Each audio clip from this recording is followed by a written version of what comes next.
Conservative watchdog group Judicial Watch sued the Justice Department for records on former DOJ official Bruce Ohr over his alleged involvement with the anti-Trump dossier.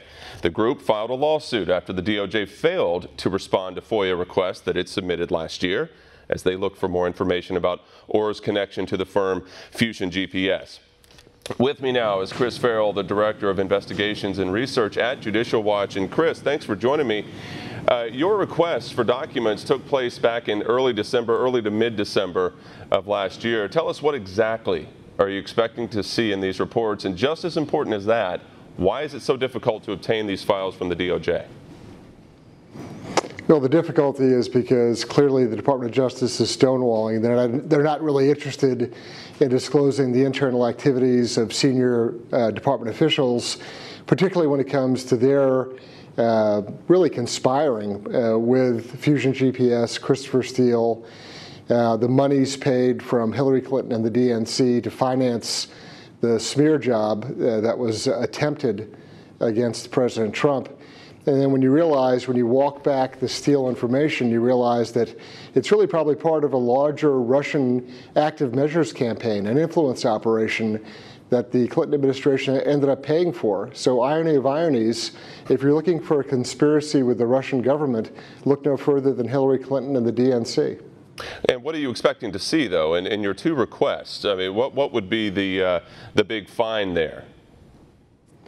Sure. So Bruce Ohr, he's the subject, or his communications are the subject of this request that we've made. Bruce Ohr was the #4 official in the Department of Justice, obviously very senior. But interestingly, his wife, Nellie Ohr, was an employee of Hussion GPS. And they were the U.S. entity that was paid by the Clinton campaign to gin up this Russian dossier. The founder of which, or the investigator who originally put it together, was Christopher Steele, a former British intelligence officer. And so Ohr served as the conduit for all of the Steele dossier information back into the Department of Justice. So has anyone opened up to the Judicial Watch over this whole process about how this could not actually be a conflict of interest? Does this not look pretty open and shut as far as a conflict of interest? Yeah, I mean, this is all terribly cozy, right? You have the wife of a DOJ senior official ginning up smear material, and then he's feeding it into the Department of Justice, and his allies are Mr. McCabe, Andy McCabe, the former deputy director of the FBI, along with Peter Strzok, the sort of renegade, self-anointed FBI agent, and his girlfriend, Miss Page. And they're all communicating via Mr. McCabe to the Obama White House, and their contact is a woman named Lisa Monaco. This is a pretty grim picture I'm painting for you, and it really requires an awful lot of attention because it appears to be a criminal conspiracy in an effort that ended up really financing Russian information operations funded by the DNC and Hillary Clinton.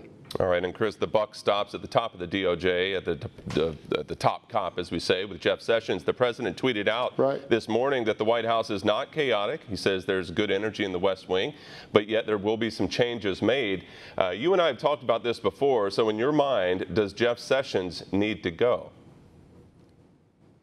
The short answer is yes. I think he's a very fine man personally, but I think that when it comes to his role as Attorney General, he's been neutralized. Whether he's held captive by the swamp creatures or whether he feels that he's just encumbered and not able to act, the net result is the same. He's not doing the job that he should be doing. And while I'm personally sympathetic to him, the nation has larger problems that need to be addressed directly. And I think that President Trump deserves a new Attorney General.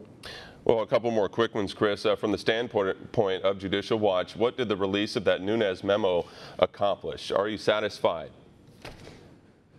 Yeah, I think the Nunes memo was fabulous. It was very insightful. There's lots of interesting information in there.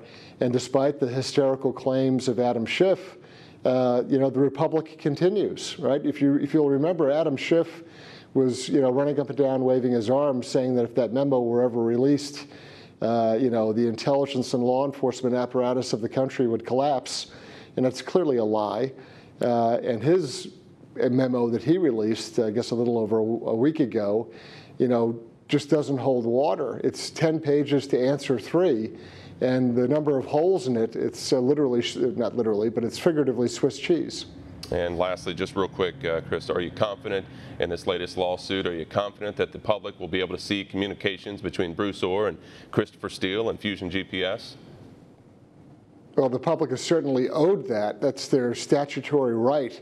The public's trusted servants deserve to inform their employers about what they're doing or not doing. So, the preponderance, the weight of all these Freedom of Information Act lawsuits that we bring is that the public is owed answers and accountability, and the courts are there to make sure that these bureaucrats and these swamp creatures actually turn over the records and documents of the activities that they've been involved in.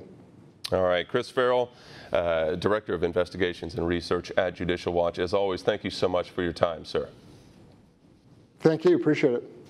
We can use your help.